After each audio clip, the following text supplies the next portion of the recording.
नमस्कार और स्वागत है। आज हम बिहार की जमीन पर मौजूद इतिहास के कह सकते हैं खजानों की बात करने वाले हैं। बिल्कुल। हमारे पास बिहार के स्मारकों पर कुछ लेक्चर नोट्स हैं जो खास तौर पर उन लोगों के लिए हैं जो बीपीएससी या बीएसएससी जैसी सरकारी परीक्षाओं की तैयारी कर रहे हैं। जी। तो आज का मिशन साफ है, इन नोट्स से सबसे जरूरी जानकारी को निकालना, उसे एक कहानी की तरह समझना और वो की पॉइंट्स पकड़ना जो परीक्षा में काम आएंगे। हाँ, रटना नहीं, समझना है। बिल्कुल।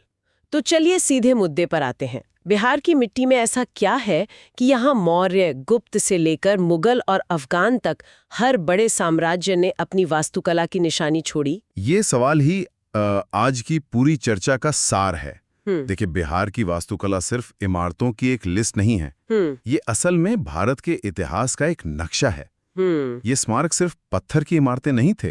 अच्छा। ये धर्म, ज्ञान, शक्ति और शासन के धड़कते हुए केंद्र थे। हर एक इमारत अपने दौर की सोच, उसकी ताकत और उसकी जरूरतों को बयान करती है। मतलब हर ईंट एक कहानी कहती है। बिल्कुल। और इन्हीं कहानियों को समझकर हम इतिहास को रटने की जगह महसूस कर सकते हैं।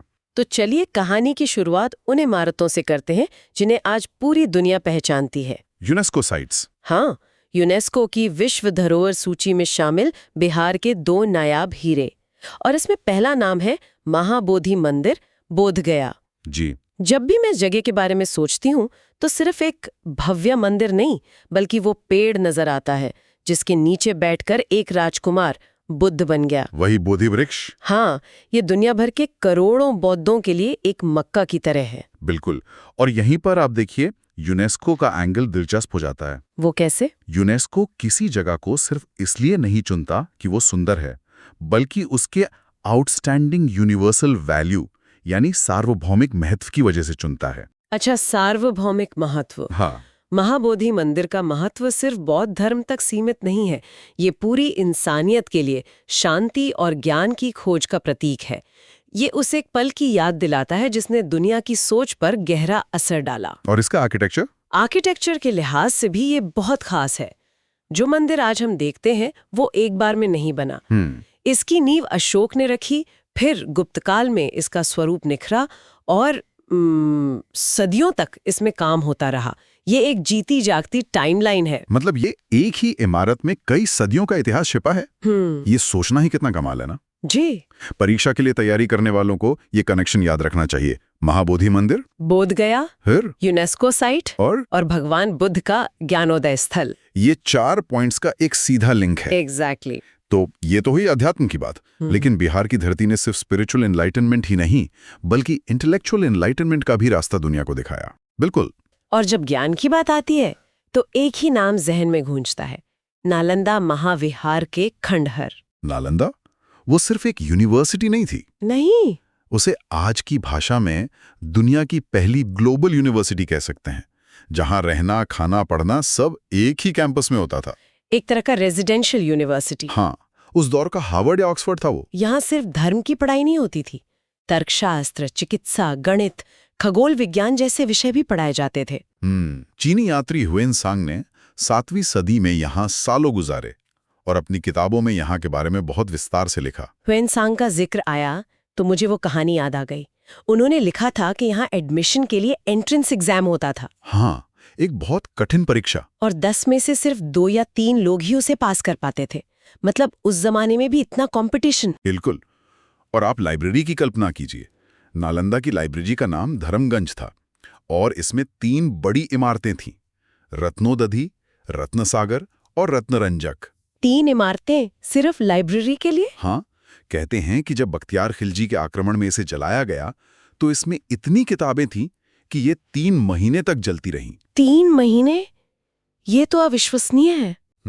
ये सिर्फ एक लाइब्रेरी का जलना नहीं था, ये तो ज्ञान के एक पूरे महासागर का भाप बन जाना था। सही कहा आपने। अब समझ में आता है कि यूनेस्को ने इसे पूरी दुनिया की विरासत क्यों माना। परीक्षा के लिए सीधा पॉइंट, नालंदा महाविहार, प्राचीन वैश्विक विश्वविद्यालय और यूनेस्को साइट। बिल्कुल ठीक है, तो प्राचीन भारत की इन 2 महान निशानियों से अब कहानी मध्यकाल की ओर मुड़ती है। जी। यहाँ वास्तुकला का अंदाज बदलता है, शक्ति का प्रदर्शन और भव्यता और मुखर हो जाती है।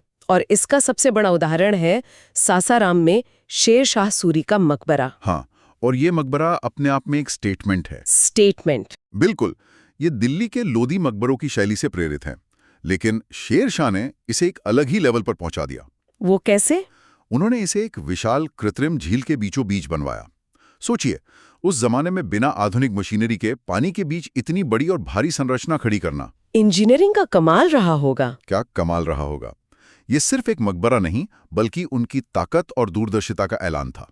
इसे इंडो इस्लामिक वास्तुकला का बेहतरीन नमूना भी कहते हैं। क्या इसका मतलब आम भाषा में समझा सकते हैं? जरूर। इंडो इस्लामिक का मतलब है दो संस्कृतियों का संगम। इसमें आपको इस्लामी वास्तुकला के तत्व जैसे विशाल गुंबद और नुकीले मेहराब मतलब आर्चेस दिखेंगे। अच्छा। साथ ही आपको भारतीय शैली के तत्व जैसे छोटी छोटी छतरियां, कमल के फूल की नक्काशी और ब्रैकेट भी मिलेंगे। मतलब दोनों का मिश्रण। हाँ, शेर शाह का मकबरा इस मिलाप का एक शानदार उदाहरण है। ये दिखाता है कि कैसे एक अफगान शासक भारतीय जमीन पर अपनी पहचान बना रहा था, लेकिन यहीं के तौर तरीकों को अपनाकर। ये देखने में तो अद्भुत है, लेकिन क्या झील के बीच में बनाने का कोई प्रतीकात्मक कारण भी था, जैसे कोई खास संदेश? बिल्कुल। प्रतीकात्मक रूप से पानी को अक्सर इस्लामिक परंपरा में स्वर्ग की नदियों से जोड़ा जाता है। अच्छा। तो ये एक तरह से जन्नत में बना एक सुकून का टापू है, लेकिन इसका एक राजनीतिक मतलब भी है। वो क्या? एक द्वीप पर बना किला या मकबरा शासक की अलग-थलग और सुरक्षित शक्ति को भी दर्शाता है। यह दुश्मनों को एक साफ संदेश था कि शेर शाह की ताकत कितनी मजबूत और अभेद्य है। वाह, मतलब एक इमारत और इतने सारे मतलब। अब मध्यकाल की इस शान शौकत से आगे बढ़कर हम आते हैं ब्रिटिश राज में। जी। यहाँ वास्तुकला का मकसद पूरी तरह बदल जाता है। अब इमारतें राजा की शान के लिए नहीं, बल्कि प्रशासन की जरूरत के लिए बन रही थीं। हाँ, जरूरत के लिए। और इसकी सबसे अजीब और अनोखी मिसाल है पटना का गोलघर। बिल्कुल सही कहा। गोलघर की कहानी किसी राजा या संत से नहीं, बल्कि एक भयंकर त्रासदी से शुरू होती है। त्रासदी? हाँ, 1770 में बंगाल और बिहार में एक भयंकर अकाल पड़ा था, जिसमें लाखों लोग मारे गए थे। इस तबाही के बाद ब्रिटिश सरकार को लगा कि भविष्य के लिए अनाज जमा करने का कोई पुख्ता इंतजाम होना चाहिए। इसी जरूरत को पूरा करने के लिए कैप्टन जॉन गॉर्स्टन ने इस विशाल अन्न भंडार को डिजाइन किया। इसका डिजाइन भी बड़ा अजीब है, मधुमक्खी के छत्ते जैसा। न कोई खिड़की, न कोई सजावट। क्योंकि इसे बनाते वक्त सुंदरता या शान दिखाने का कोई इरादा ही नहीं था। इसका एक ही मकसद था, काम निकालना। फंक्शन ओवर फॉर्म वाला मामला था। इसका गोल आकार इसलिए चुना गया ताकि बिना किसी खंबे के अंदर ज्यादा से ज्यादा जगह मिल सके। और वो सीढ़ियां? ऊपर तक अनाज भरने के लिए बाहर की तरफ घुमावदार सीढ़ियां बनाई गईं। यह इमारत उस समय की ब्रिटिश प्रशासनिक सोच को दर्शाती है। मतलब जहां समस्याओं के लिए इंजीनियरिंग पर आधारित व्यावहारिक समाधान खोजे जाते थे। गोलघर सिर्फ एक गोदाम नहीं है, ये वास्तुकला में एक वैचारिक बदलाव का प्रतीक है। वैचारिक बदलाव? हाँ, पहली बार सरकार किसी देवता या राजा के लिए नहीं, बल्कि जनता की एक समस्या, अकाल के समाधान के लिए इतनी बड़ी संरचना बना रही थी। लेकिन मैंने सुना है कि इस परफेक्ट इंजीनियरिंग वाले डिजाइन में एक बहुत बड़ी और मजेदार खामी थी। हाँ, ये इसकी सबसे मशहूर कहानी है। बताइए। गार्स्टन ने एक छोटी सी गलती कर दी। उन्होंने गोलघर के दरवाजे अंदर की तरफ खुलने वाले बना दिए। अंदर की तरफ? हाँ, अब आप सोचिए, अगर इसे ऊपर तक अनाज से भर दिया जाए तो अनाज के दबाव से दरवाजे खुलेंगे ही नहीं। इसी वजह से गोलघर कभी भी अपनी पूरी क्षमता तक भरा ही नहीं जा सका। कमाल है। ये एक किस्सा है जो इसकी कहानी को और भी मानवीय और दिलचस्प बना देता है। एक छोटी सी भूल ने पूरे स्ट्रक्चर का मकसद ही अधूरा कर दिया। चलिए, तो हमने बौद्ध धर्म, अफगान शासन और ब्रिटिश राज की निशानियों को देखा, लेकिन बिहार का इतिहास और भी विविध है ना? बिल्कुल। 2 और जगहों का जिक्र करना जरूरी है। एक है पटना साहिब गुरुद्वारा। हाँ, पटना साहिब या तख्त श्री हरमिंदर जी पटना साहिब सिखों के लिए 5 पवित्र तख्तों में से एक है। और इसका महत्व इसलिए बहुत ज्यादा है क्योंकि ये सिखों के 10वें गुरु गोबिंद सिंह जी का जन्मस्थान है। ये बिहार की धार्मिक विविधता का एक बहुत बड़ा प्रतीक है। और दूसरा है विक्रमशिला विश्वविद्यालय के खंडहर। अक्सर जब हम प्राचीन शिक्षा केंद्रों की बात करते हैं तो सिर्फ नालंदा का नाम याद आता है। सही कहा, लेकिन विक्रमशिला भी बौद्ध शिक्षा का एक बहुत बड़ा और महत्वपूर्ण केंद्र था, जिसे पाल वंश के राजा धर्मपाल ने बनवाया था। तो ये नालंदा से अलग कैसे था? खास बात यह है कि जहां नालंदा किक तरह से सभी विषयों का केंद्र था, वहीं विक्रमशिला विशेष रूप से तंत्र विद्या और वज्रयान बौद्ध धर्म की पढ़ाई के लिए मशहूर था। अच्छा। ये दोनों स्थल, पटना साहिब और विक्रमशिला, हमें दिखाते हैं कि बिहार का इतिहास कितना बहुआयामी रहा है। ये सिर्फ एक धर्म या एक साम्राज्य की कहानी नहीं, बल्कि कई धाराओं का संगम रहा है। बहुत बढ़िया। तो हमने काफी कुछ कवर कर लिया है। चलिए अब उन सभी के लिए जो परीक्षा की तैयारी कर रहे हैं, इस सारी जानकारी को फटाफट रिवाइज कर लेते हैं। जी, एक क्विक रिकैप। हाँ, तो परीक्षा के नजरिए से इन सब का क्या मतलब है? सबसे जरूरी वन लाइनर्स को साफ साफ दोहराते हैं। महाबोधि मंदिर कहाँ है? बोधगया में। और ये क्या है? एक यूनेस्को साइट। नालंदा महाविहार क्या था? एक प्राचीन वैश्विक विश्वविद्यालय जिसे यूनेस्को का दर्जा भी मिला है। ठीक है। शेर शाह का मकबरा कहाँ है? सासाराम में। इसकी खासियत? झील के बीच में बना है। और आखिरी, गोलहर क्यों बनाया गया था? अनाज भंडारण के लिए, एक अन्न भंडार के तौर पर। बिल्कुल। और इसे और भी आसान बनाने के लिए एक निमोनिक यानी याद रखने का एक फॉर्मूला इस्तेमाल किया जा सकता है। बताइए, क्या है वो? हम इसे MNSG कह सकते हैं। MNSG। हाँ, ये 4 सबसे महत्वपूर्ण और अक्सर पूछे जाने वाले स्मारकों को याद रखने का एक बहुत आसान तरीका है। M से महाबोधि मंदिर, N से नालंदा, S से शेरशाह का मकबरा और G से गोलघर। बहुत बढ़िया। अगर ये 4 नाम और इनसे जुड़े मुख्य तत्व याद रहें, तो बिहार की वास्तुकला से जुड़े कई सवालों के जवाब आसानी से दिए जा सकते हैं।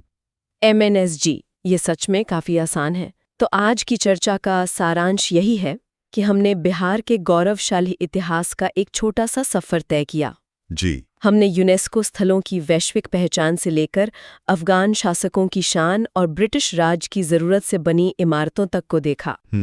ये स्मारक सिर्फ पत्थर और ईंट की इमारतें नहीं हैं, बल्कि ये बिहार के इतिहास की वो कहानियां हैं जो हमें बताती हैं कि हम कहाँ से आए हैं। बिल्कुल। और मैं इस चर्चा को एक सवाल के साथ छोड़ना चाहूंगा। जरूर। आज हमने उन स्मारकों की बात की जो हमारे सामने खड़े हैं, जिन्हें हम देख सकते हैं। लेकिन उन प्राचीन शहरों का क्या, जैसे राजगीर, वैशाली और महान पाटलिपुत्र, जिनकी ज्यादातर कहानियां और इमारतें आज भी जमीन के नीचे दफन हैं। वे अपने समय के साम्राज्यों, उनके समाज और उनकी जिंदगी के बारे में और कौन से राज छुपाए हुए हैं जिन्हें जानना अभी बाकी है।